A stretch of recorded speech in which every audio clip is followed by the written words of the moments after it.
हर बेटा है गर्व मेरा, हर बेटी अभिमान मेरा, ना चिट्टे से मरने दूंगी ये संकल्प और काम मेरा। चलो कदम बढ़ाए, चिट्टा मिटाए, हिमाचल को नशा मुक्त बनाए। आज 11 दिसंबर को 3 साल पूरे हो रहे हैं और एक समारोह का आयोजन किया जाएगा। निश्चित रूप से दिल्ली में विस्फोट हुआ है। मैंने अधिकारियों को दिशा निर्देश दिए हैं कि एहतियात बरते, कोई ऐसी घटना हिमाचल प्रदेश जैसे प्रदेश में नहीं होनी चाहिए। और इस दृष्टि से हमने थोड़ा सख्ती करने की बात की है। सर, आपकी सरकार के 3 साल पूरे हो रहे हैं, महिलाओं के सशक्तिकरण के लिए योजना शुरू की गई है, कितना फायदा मिल रहा है खासकर ग्रामीण क्षेत्र? जब से कांग्रेस की सरकार हिमाचल प्रदेश में बनी है, कुछ बिंदु तय किए गए हैं। पहला शिक्षा के क्षेत्र में, दूसरा हेल्थ के सेक्टर में और तीसरा ग्रामीण अर्थव्यवस्था के संदर्भ में।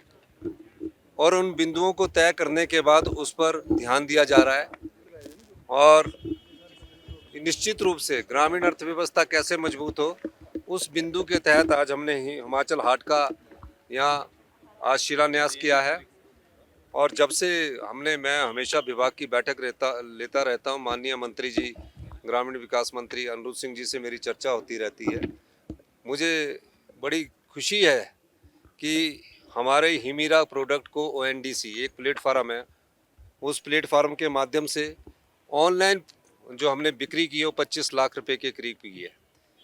ये हम हिमीरा का जो प्रोडक्ट है ये ग्रामीण महिलाओं द्वारा, गांव की महिलाओं द्वारा तैयार किया जाता है और तैयार करने के बाद इसकी पैकिंग हिमीरा के माध्यम से की जाती है और सारी जगह हम इसको जो ऑनलाइन ऑर्डर देता है उसकी सप्लाई हम इसकी करते हैं। हिमीरा एक ऐसा प्रोडक्ट है जो महिलाओं द्वारा तैयार किया गया प्रोडक्ट है, सभी प्रकार से, चाहे घी है, चाहे शहद है, चाहे कोई और प्रोडक्ट है। तो महिलाओं को सशक्तिकरण करना हिमाचल प्रदेश की सरकार की जिम्मेवारी भी है और इस दिशा में हमने बहुत अधिक कदम भी उठाए हैं। पहली बार महिलाओं को फूड वैन उपलब्ध करवाई गई है। अगले वर्ष के और हम 60 और फूड वैन इसी वर्ष इस योजना के तहत इन महिलाओं को उपलब्ध करवाएंगे। और निश्चित रूप से जैसे जैसे महिलाएं, युवा साथी सशक्त होंगे, हमारी आय उन युवाओं की और किसान की और हमारी आय अच्छी होगी और आत्मनिर्भर हिमाचल प्रदेश की तरफ हमारे ये बढ़ते कदम है। उनकी क्या बात का जवाब दूंगा? उनको तो बेचारों को जो पढ़ा के भेज देते हैं वो बोल देते हैं।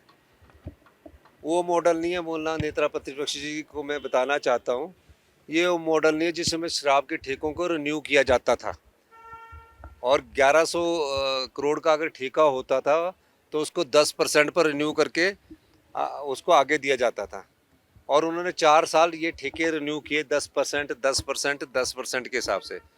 तो 4 साल में उन्होंने कमाया 400 करोड़ रुपया और हमने 1 साल में ही ऑक्शन कर दी और 1 साल में कितना कमाया? 450 प्लस 600 करोड़ रुपया। तो ये बताइए, जो 4 साल में 400 करोड़ रुपया कमाता है और जो 1 साल में 600 करोड़ कमाता है, तो किसका मॉडल अच्छा है? बाकी तो उनके पास सब कुछ है, वो सिर्फ बयानबाजी तक ना सीमित रहे। नेता प्रतिपक्ष जी को तनाव में है। आप नहीं देख रहे कि हर दिन स्टेटमेंट दे देते हैं, हर दिन स्टेटमेंट में कुछ ना कुछ ढूंढ लेते हैं। वो क्यों है? क्योंकि बीजेपी जो है ना वो 5 गुटों में बटी हुई है। अब क्या कारण है कि बीजेपी 5 गुटों में बटी हुई है? उसमें कांग्रेस सरकार का कोई हाथ नहीं है। उसमें बीजेपी तो हमारी सरकार को गिरा रही थी। हमने तो उनको 9 बिके हुए गुट को दे दिया, उनको हमने दिया 5 गुट है। अब जयराम जी को दुख वहाँ हुआ कि अनुराग ठाकुर जी के मंडी में मुख्यमंत्री बनने के नारे क्यों लगे। मुख्यमंत्री तो अभी 2 साल बाद है, जनता ने तय करना कि किसकी सरकार आएगी। फिर उन्होंने क्या किया, उनको गुस्सा आया, वो अनुराग ठाकुर जी की जो होम विधानसभा है, पार्लियामेंट सेक्टर हमीरपुर है, शाहजहानपुर चले गए और जो बिका हुआ गुट है वो हावी है, तो उसने वहाँ उन्होंने रैली कर दी। अब और फिर आज फिर एक और रैली कर रहे हैं।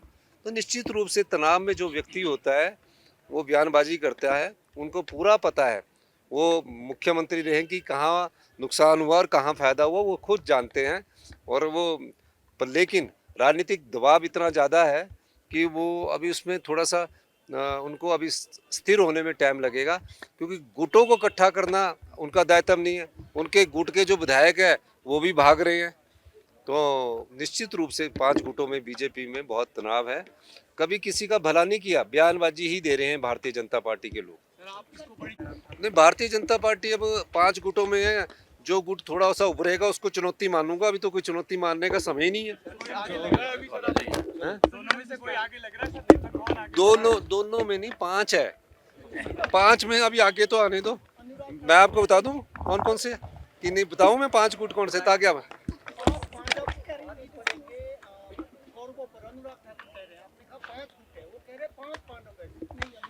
चलो एक बात तो मानी, 5 तो शब्द उनको याद हो गया।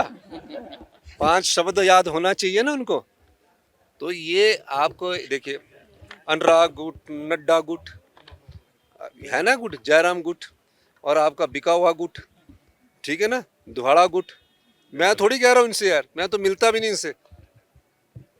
और ये जो राजनीति और लोकतंत्र को खरीदने की कोशिश करते हैं, भारतीय जनता पार्टी ने लोकतंत्र को खरीदने की कोशिश की, लोगों की भावनाओं को खरीदने की कोशिश की।